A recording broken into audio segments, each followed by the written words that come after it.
Un grand bonjour, chers amis de Radio Corse Internationale de Télépaèse, pour la matinale et de ce jeudi 26 mars.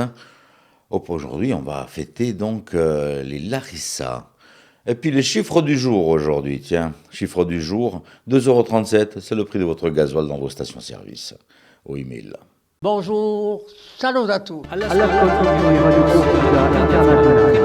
Si vous impregui. Voilà, donc 2,37 €, ce qu'on peut vérifier sur les stations-service de la région bastiaise. À ce rythme, je ne sais pas où on va aller. Bon, passons. Au programme de cette matinale, météo dans un petit moment.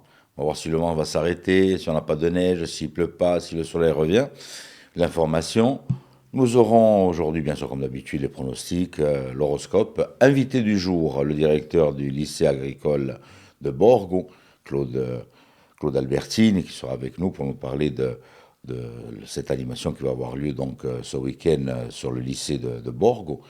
Et nous allons aussi retrouver aujourd'hui notre hôtesse de l'air qui nous emmène au State.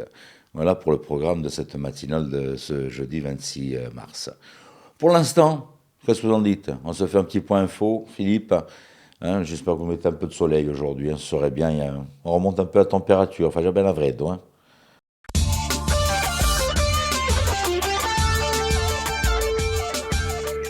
Bonjour Auguste, bonjour à toutes et bonjour à tous. On va mettre la petite laine aujourd'hui Auguste puisque le temps va être instable et même froid avec des températures qui seront bien en dessous des normales de saison.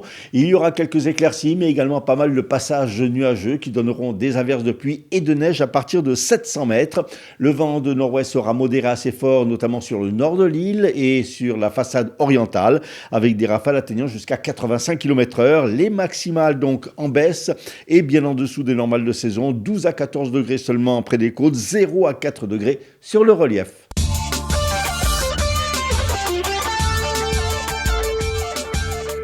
Dans un communiqué publié hier, le président du Conseil exécutif de Corse et la présidente de l'Assemblée de Corse expriment leur vive inquiétude face à la nouvelle hausse des prix des carburants observée sur l'île dans le contexte international que l'on sait. Les deux élus soulignent que dans une île où les déplacements reposent largement sur les véhicules et où le transport des biens dépend fortement du carburant, eh bien cette hausse a un impact direct sur le pouvoir d'achat, l'activité économique et la vie quotidienne des Corses. Aussi, Marie-Antoinette Maupertuis et Gilles Simeoni appellent-ils l'État à prendre des mesures rapides et adaptées à la réalité insulaire. Pour eux, à court terme, il est nécessaire de mettre en place des dispositifs de soutien pour atténuer immédiatement les effets de la hausse des carburants sur la population et les secteurs économiques les plus exposés et à moyen terme, des réponses plus structurantes qui doivent être engagées afin de corriger durablement les déséquilibres observés dans la formation des prix de l'énergie en Corse. À noter qu'une rencontre est prévue aujourd'hui entre le Conseil exécutif de Corse et les distributeurs de carburant de l'île.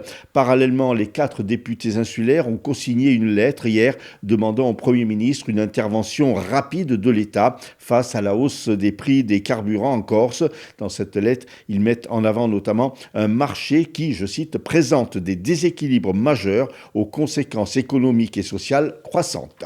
L'UDP, représentant des artisans, commerçants et professionnels libéraux, est elle aussi montée au créneau hier. La hausse vertigineuse du prix des carburants, exacerbée par le conflit majeur en Iran et l'instabilité au Moyen-Orient, n'est plus une simple statistique, c'est une menace directe pour la survie de nos TPE et le pouvoir d'achat des familles corses, écrit notamment Pierre-Michel Kurt, le secrétaire général de l'UDP Région Corse. Pour l'UDP, cette flambée des prix provoque une onde de choc sur 3 fronts. Le front des entreprises rurales, le front opérationnel, chantier et livraison, et le front social et humain. Face à cette situation exceptionnelle, l'UDP demande donc solennellement au gouvernement et aux autorités régionales d'agir sur 3 leviers. Une baisse immédiate et temporaire des taxes sur le carburant, un soutien massif aux alternatives durables et un dialogue permanent et territorialisé. Les 6 parlementaires corses, 4 députés et 2 sénateurs ont été reçus hier à Paris au ministère de l'Aménagement du Territoire et de la Décentralisation par la ministre Françoise Gatel. À l'ordre du jour, le projet de réforme institutionnelle sur l'autonomie de la Corse, dont l'examen parlementaire doit débuter au Sénat à la fin du mois de mai. Le débat se poursuivra ensuite devant l'Assemblée nationale avec comme objectif l'adoption du texte avant la fin de l'année au congrès de Versailles. Adopté en Conseil des ministres en juillet 2025, le texte prévoit notamment d'inscrire dans la Constitution un cadre permettant à la collectivité de Corse d'adapter certaines normes aux réalités locales. Le tribunal correctionnel de Bastia a condamné hier 2 chefs d'entreprise, Patrick Roca et Ange-Michel Moracchini, à 18 mois de prison avec sursis et 60 000 € d'amende pour entente illicite dans le cadre du transport des déchets entre la Corse et les incinérateurs de Nice, Fos-sur-Mer et Vedène en 2020.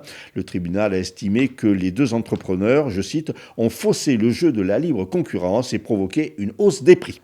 La Cour de cassation a rejeté hier le pouvoir formé par le policier de la BAC de Reims, Christophe Mercier, dans l'affaire Maxime Beu, ce supporter bassier qui avait été éborgné lors d'incidents en marge du match de football Reims-Bastia en 2016. Cette décision de la Cour de cassation met fin à 10 ans de procédure.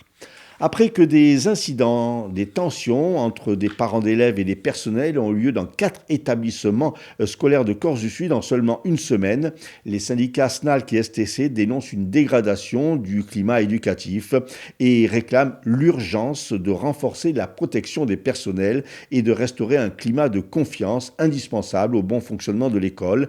Les syndicats demandent la mise en place d'une cellule réactive d'intervention au rectorat, le changement d'école de tout enfant dont le parent a causé un incident, la formation des enseignants ou encore la possibilité de rappeler aux enfants les règles de l'institution. Enfin, hier est paru le premier tome des carnets corses du cardinal François Boustillot. Écrit au fil des saisons, ces carnets, édités par Fayard, recueillent ce que la Corse donne au cardinal de voir et d'entendre. La foi des villages, la fidélité aux traditions, la splendeur des paysages, la force des rencontres, du quotidien.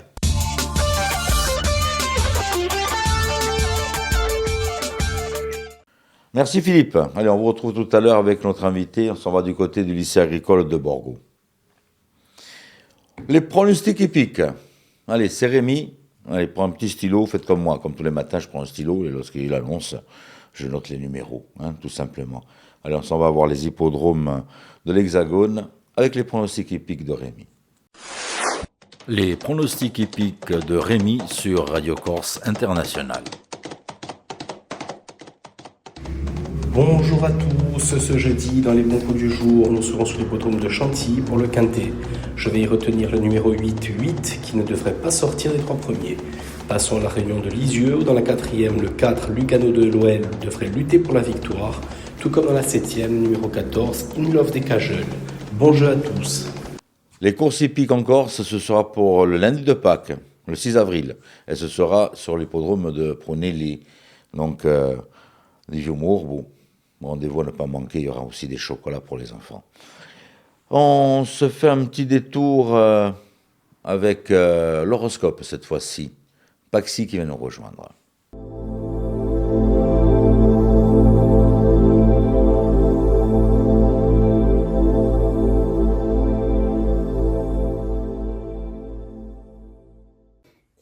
Et bonjour à tous, on se retrouve ce mercredi, on va voir un peu ce que l'on a à vous dire et vous annoncer. Les béliers, aujourd'hui, ça serait plutôt favorable de prendre du recul, d'observer les situations que vous rencontrez pour faire les meilleurs choix. Les taureaux, vos décisions vont vous amener à un bel aboutissement ou sinon, au niveau sentimental, vous allez réussir à atteindre certains objectifs que vous avez pu mettre en place ou désirer. Les Gémeaux, vos décisions vont vous apporter bien plus de résultats que ce que vous pouvez escompter. Les Cancers, si vous gardez la tête sur les épaules et que vous faites des actions concrètes, vous allez avoir de très bonnes nouvelles et du coup, vous serez d'humeur festive.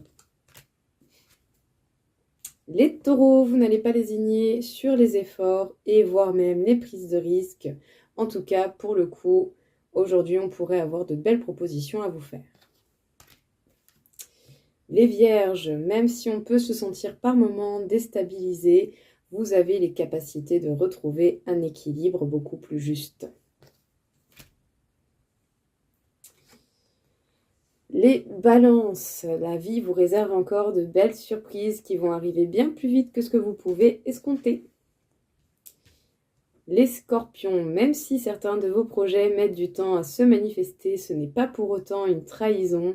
Ayez foi en la vie, en vos efforts et au temps. Les Sagittaires, vous pourriez être aujourd'hui amenés à déclarer et dévoiler certains de vos sentiments auprès de certaines personnes. Les Capricornes, si vous avez une situation qui est bloquée, prenez le temps d'observer et de recueillir toutes les informations qui seront nécessaires pour sortir de ce blocage. Les Verseaux, alors être organisé, c'est pas mal, mais bon, il faudra peut-être travailler un petit peu plus l'écoute que vous avez de vos ressentis pour réussir à être encore plus efficace. Et enfin, les Poissons, même si par moments vous pouvez ressentir de la nostalgie par rapport à certains faits du passé qui reviennent d'actualité, vous n'hésiterez pas à couper avec les situations qui peuvent faire mal. Voilà tout le monde, je vous souhaite à tous une très belle journée et je vous dis à très vite. Au revoir.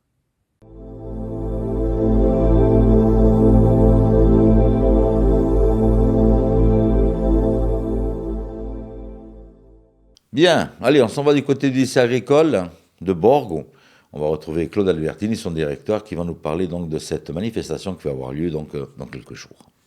Notre invité aujourd'hui, Claude Albertini, directeur du lycée agricole de Borgo, à l'occasion de la journée Portes ouvertes qui va se dérouler ce samedi 28 mars de 9h à 17h, donc ici au lycée agricole de Borgo.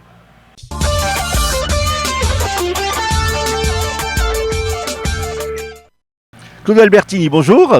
Alors, Bonjour. Présentez-nous un petit peu cette journée Portes ouvertes. Vous l'avez intitulée Le village du vivant. Et le village du vivant, parce qu'en fait, les formations du campus Corsica-Agri, du lycée agricole, parce qu'on dit plus lycée agricole que campus Corsica-Agri, c'est des formations du vivant.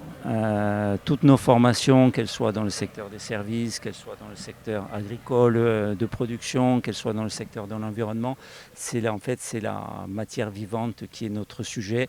Je pense qu'on en parlera un petit peu plus en amont. Justement, on va détailler un petit peu cette journée. Le but, c'est de faire découvrir un petit peu toutes les formations, les filières qui sont enseignées ici. C'est le but premier, bien évidemment. Le but premier, c'est d'informer les jeunes, d'informer les familles, de leur permettre de découvrir cet établissement qui est un très bel établissement, comme vous pouvez le voir. Un établissement qui s'étend sur 40 hectares, qui a un parc paysager, qui a un cadre de vie qui est quand même assez exceptionnel. On est à un quart d'heure de Bastia et on est en pleine campagne, on est en pleine nature. On est dans le domaine du vivant. Donc faire découvrir cet établissement, alors avec un programme bien évidemment très très varié, très riche, le faire découvrir et le faire découvrir par les élèves. C'est-à-dire que c'est les élèves qui vont guider leurs futurs collègues, leurs futurs pairs. C'est les élèves qui vont guider les familles, qui vont leur faire visiter les locaux techniques, les ateliers professionnels, qui vont leur faire visiter l'internat, qui vont leur faire visiter les lieux de vie en fait, de cet établissement. Alors justement, quelles sont les principales formations, parce qu'il y a beaucoup de formations, quelles sont les formations que les gens vont pouvoir découvrir et que vous enseignez ici? Alors, on est axé sur 4 filières, 3 filières professionnelles, donc, qui vont de la seconde jusqu'à la terminale professionnelle, donc des filières qui visent bien évidemment la préparation de métiers, la préparation des professionnels de demain, professionnels de la production agricole, autant en élevage qu'en production végétale, professionnels du paysage, donc les futurs cadres des entreprises d'aménagement paysager, professionnels des services, alors avec une formation un peu particulière de service aux personnes mais aussi au territoire, c'est-à-dire que ce sont des futurs techniciens qui vont travailler autant sur des publics de petite enfance, des publics âgés, mais aussi le développement de leur village et de leur piève, de structures économiques. Une filière technologique qui va de la seconde générale technologique jusqu'à un bac qui est centré sur l'environnement et sur l'agroalimentaire, et un niveau BTS, brevet de technicien supérieur, donc qui est sur les métiers du végétal. Alors, à partir de quel âge on peut intégrer, à partir de quelle classe on peut intégrer le lycée? Alors, la seconde, pour ce que l'on appelle la formation initiale scolaire, donc le lycée pur, je dirais, donc sortie de troisième. On a aussi un centre de formation d'apprentis qui démarre au niveau du CAP. Donc le CAP, c'est l'apprentissage, c'est 16 ans. On peut entrer par dérogation à partir de 15 ans. Alors, ces journées vont permettre de découvrir toutes ces filières du lycée agricole. Donc, il y a des ateliers notamment qui sont prévus pour justement appâter un petit peu les jeunes. Oui, bien sûr, j'ai parlé de visite tout à l'heure, mais ce qu'on veut montrer, c'est la réalité des métiers. Alors, montrer la réalité des métiers quand on n'est pas dans les entreprises, c'est pas toujours facile, mais on va créer de micro-ateliers pour chacune des filières, donc un micro-atelier sur la manipulation, la contention, les soins aux animaux, à partir du cheptel pédagogique que nous avons sur l'établissement, qui est un cheptel Daniel, donc pour les non-initiés, des petites brebis, des brebis jeunes, on va dire. Des ateliers, là, ils seront beaucoup plus nombreux sur le paysage, avec, dans ce cadre derrière moi, avec des productions de dallage, des productions de planchers en bois, des productions rapidement, je dirais, en une journée de façonnage de massifs paysagers, de fabrication de murs en pierre sèche. Pour l'atelier environnement qui est un petit peu plus complexe parce qu'on est sur un niveau de technicien, on va montrer avec nos partenaires du service environnement de la collectivité de Corse et avec l'Office national des forêts le travail d'analyse qui est fait sur différents milieux. Les BTS vont aussi expliquer avec quels outils technologiques ils travaillent, en particulier un drone qui permet d'analyser l'état sanitaire des vergers, qui permet d'analyser les sols.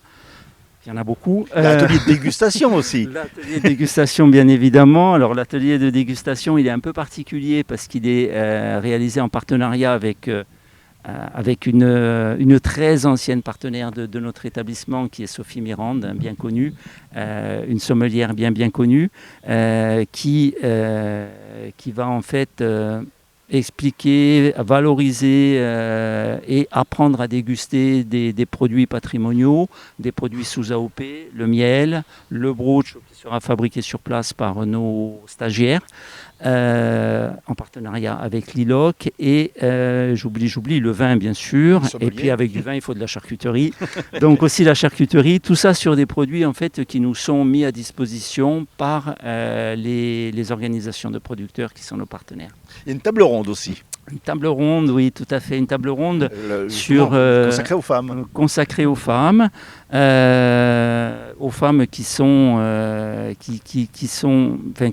dont le développement, je dirais, ou la place, le rôle de la femme dans l'agriculture a été renforcé par la dernière loi d'orientation agricole. C'est l'une des 10 actions de la loi de 2025. Ici donc pour diffuser, pour appliquer les politiques publiques. Donc une table ronde sur le rôle des femmes en agriculture, mais surtout sur des parcours de réussite. Donc montrer toutes les femmes qui vont témoigner, qui vont faire part de leur expérience. Ce sont soit des anciennes élèves, soit des anciennes stagiaires, soit des anciennes apprentis. Et en fait, elles vont échanger sur leur parcours, ce qui s'est passé quand elles étaient dans le lycée, mais surtout ce qu'elles sont devenues après. Et donc montrer que les femmes ont toute leur place dans l'agriculture corse, et pas simplement en tant qu'exploitante, mais en tant que technicienne, en tant qu'ingénieure, en tant que responsable de structure. Ce sera aussi l'occasion de découvrir un ouvrage qui a été... il y a eu la création d'un ouvrage, c'est ça, sur l'ouvrage botanique du XVIIIe siècle, c'est ça? Tout à fait. Alors, ça, c'est une belle réussite culturelle, je dirais, de nos enseignantes. d'éducation socio-culturelle, parce que dans l'enseignement agricole, il y a une particularité. C'est une discipline, ou plutôt un ensemble de disciplines qui n'existe que dans l'enseignement agricole, c'est l'éducation socio-culturelle. C'est-à-dire que les élèves travaillent sur des thèmes transversaux comme la presse, comme la citoyenneté, comme le sens artistique. Et il y a un travail qui est fait par les BTS en partenariat avec la ville de Bastia, avec la bibliothèque patrimoniale, sur une présentation différente avec des illustrations d'un ouvrage magnifique qui est un ouvrage botanique du XVIIIe siècle, si je ne me trompe pas. Que nos BTS vont régulièrement consulter et sur lequel ils travaillent. Alors c'est un travail à la fois, je dirais, technique sur les espèces et à la fois artistique. Alors, le lycée agricole, il regroupe combien de jeunes aujourd'hui, d'élèves dans toutes les filières confondues? 140 élèves 140 et élèves. étudiants. 140 élèves et étudiants sur la partie formation initiale, donc de la seconde jusqu'au BTS, jusqu'à la deuxième année de BTS. 50 apprentis qui sont sur des formations donc, de CAP en métier du végétal, en métier des productions animales, en palefrenier soigneur, qui est une formation très technique et très appréciée par les jeunes et par les professionnels, en paysage bien évidemment, et en brevet professionnel essentiellement aujourd'hui centré vers l'installation. Aujourd'hui, quel rôle joue justement le campus sur la vie en Corse? Elle est importante, ce rôle que vous jouez, puisque ce sont les agriculteurs de demain que vous formez. Les agriculteurs, les éleveurs, les techniciens aussi, les techniciens, les futurs cadres, je dirais, de l'agriculture, puisqu'on va jusqu'au niveau BTS.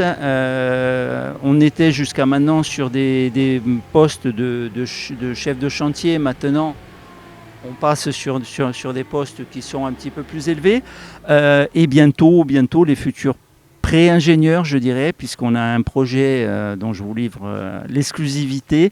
Ce projet, en fait, c'est un projet de bachelor, qui est une nouvelle formation qui a été créée par le ministère de l'Agriculture, que l'on espère ouvrir à la rentrée 2027, donc pas au mois de septembre, mais l'année prochaine, en partenariat avec l'école d'ingénieurs de l'Université de Corse, l'école Polytech, et en fait, qui constituera une passerelle entre le niveau BTS, le Bac plus 2, et l'entrée en école d'ingénieur qui se fait à Bac plus 3. Donc une formation sur un an, centrée sur les transitions, puisqu'aujourd'hui c'est véritablement le thème sociétal, la transition agroécologique.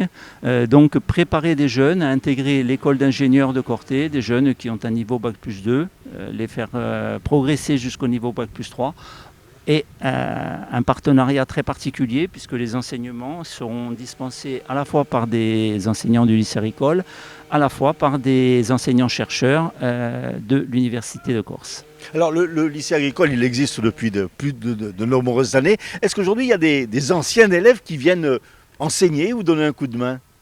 Alors, il y a un certain nombre d'anciens élèves ou stagiaires qui sont maintenant formateurs. On n'a pas encore d'élèves qui ont passé les concours d'enseignants, mais je pense que ça ne saurait tarder. Notre invité est aujourd'hui donc Claude Albertini, directeur du lycée agricole de Borgo. Donc on se donne rendez-vous samedi à partir de 9h, c'est ça, pour ce village du vivant? Voilà. Samedi à partir de 9h, où nos élèves, nos enseignants, nos formateurs, nos stagiaires, nos apprentis vous feront découvrir ce magnifique établissement. De 9h à 17h. Merci beaucoup. Merci à vous.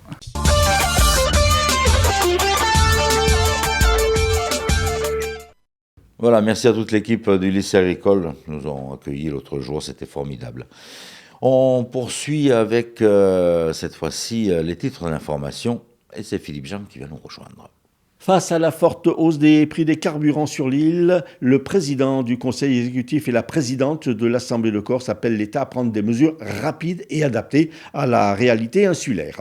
Les 6 parlementaires corses ont été reçus hier soir au ministère de l'Aménagement du Territoire et de la Décentralisation par la ministre Françoise Gatel. À l'ordre du jour, le projet de loi constitutionnelle sur l'autonomie de la Corse, dont l'examen parlementaire doit débuter au Sénat à la fin du mois de mai. Le tribunal correctionnel de Bastia a condamné 2 chefs d'entreprise à 18 mois de prison avec sursis et 60 000 € d'amende pour entente illicite dans le cadre du transport de déchets entre la Corse et le continent en 2020. Et puis après les tensions entre des parents d'élèves et des personnels de l'éducation nationale dans 4 établissements de Corse du Sud, les syndicats réclament l'urgence de renforcer la protection des personnels et de restaurer un climat de confiance indispensable au bon fonctionnement de l'école. Météo, c'est un temps très instable qui va régner aujourd'hui avec pluie, neige, vent et des températures assez basses. Voilà, merci Philippe pour les titres de l'information. On embarque. Vous avez votre billet pour les États-Unis. Allez, c'est parti avec Marie-Pierre. Bonjour, bienvenue dans notre chronique en roue libre. Aujourd'hui, c'est le 3e et dernier épisode consacré à la ville de San Francisco. Alors rappelez-vous, la dernière fois, on a traversé le Golden Gate en vélo, pris le ferry, grimpé les collines en cable car et même fait des courses-poursuites en voiture mythiques. Mais dans l'Amérique des années 50, certains ont choisi le stop. Je vous parle bien évidemment des beatniks, terme un peu moqueur pour désigner les jeunes artistes marginaux et pleins d'idéaux de l'époque. Née à la fin des années 40, la Beat Generation réunit une bande d'écrivains et de poètes en quête de sens dans une Amérique trop sage, trop matérialiste. Leur chef de file, Jack Kerouac, en devient la voix avec son roman « Sur la route ». Un livre écrit d'un seul jet en 3 semaines sur un long rouleau de papier. Rebelle et anticonformiste, il prône un mode de vie alternatif fait d'expériences intenses et affranchi des contraintes sociales. Une ode à la liberté qui influencera durablement la culture populaire. Et c'est dans le quartier de North Beach que ce souffle de liberté a trouvé son refuge. Ici se tient encore la librairie City Lights fondée en 1953. Plus qu'un magasin de livres, c'était un véritable laboratoire d'idées, un lieu où l'on venait débattre, lire et rêver d'un autre monde. C'est là que fut publié Howl d'Allen Ginsberg, un poème cri de rage contre l'Amérique conformiste, dont le texte valut au propriétaire des lieux un procès pour obscénité. Et c'est devenu un événement national. De nombreux intellectuels, professeurs et écrivains prennent sa défense. Finalement, estimant que l'œuvre avait une valeur sociale et littéraire, le juge prononce la relaxe, ouvrant ainsi la voie à une nouvelle liberté artistique et d'expression. Juste en face se trouve le Vesuvio Café, tout aussi mythique. Vitraux colorés, banquettes usées, effluves de café et de whisky, c'est là que Kerouac et les autres y passaient des nuits entières, un lieu inchangé, figé dans le temps, où on a l'impression que la Beat Generation vient juste de sortir, le mégot encore au coin des lèvres. Autre décennie, autre révolution, celle des fleurs et des cheveux longs. Direction Haight-Ashbury, épicentre du mouvement hippie et de la contre-culture. À la fin des années 60, des milliers de jeunes s'y installent pour vivre autrement, sans patron, sans costume et sans guerre. On y partage tout, la musique, les idéaux et parfois même le toit. Le mot d'ordre c'est Peace and Love et l'été 1967 sera baptisé le Summer of Love. San Francisco devient alors la capitale d'une révolution culturelle sans armes, mais pleine de guitares et de couleurs. Les groupes Grateful Dead, Jefferson Airplane ou encore les artistes comme Jimi Hendrix ou Janis Joplin viennent y jouer dans les parcs pendant que des slogans comme Flower Power s'écrivent à la craie. Les esprits s'ouvrent, portés par la musique psychédélique et aussi le LSD, il faut le dire, censés libérer les consciences et repousser les limites de la perception. Un monde qui voulait changer le monde, mais que le monde finira par rattraper, même si à San Francisco, les idoles ne meurent jamais vraiment. Aujourd'hui, le quartier regorge de friperies, de disquaires et même d'une ancienne église reconvertie en roller disco, le Church of Eight Wheels. Dans les années 70, c'est un autre quartier qui devient le cœur battant de la liberté, Castro. Ici, une nouvelle lutte s'organise, celle pour les droits des personnes LGBTQIA+.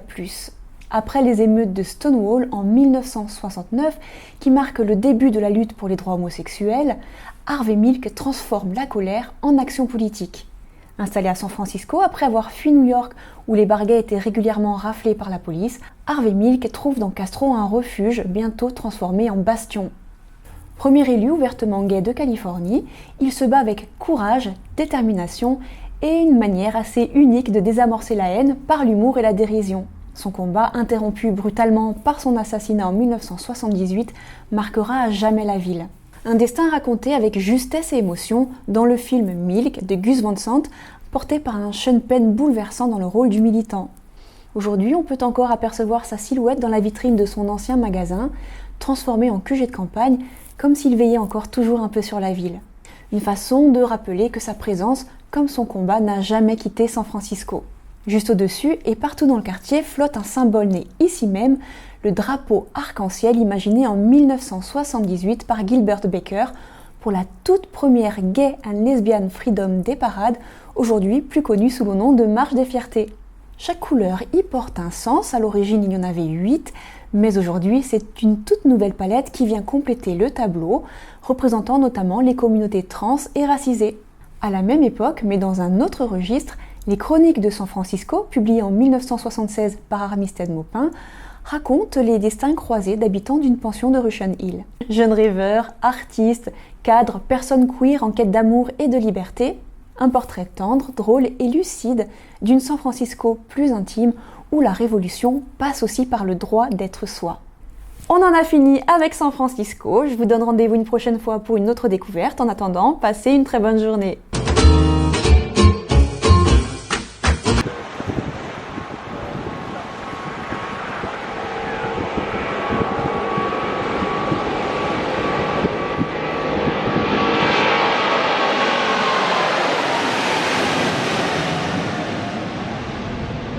Alors, merci Marie-Pierre et on va la retrouver dans quelques temps pour d'autres aventures. Je vous souhaite de passer un bon jeudi, tranquillement donc, et puis on se retrouve demain matin, même heure, même antenne, Tini Devurt e ci ritroviamo domani. Bonjour, salutato. Alla ascolto di Radio Corsa Internazionale, prima radio.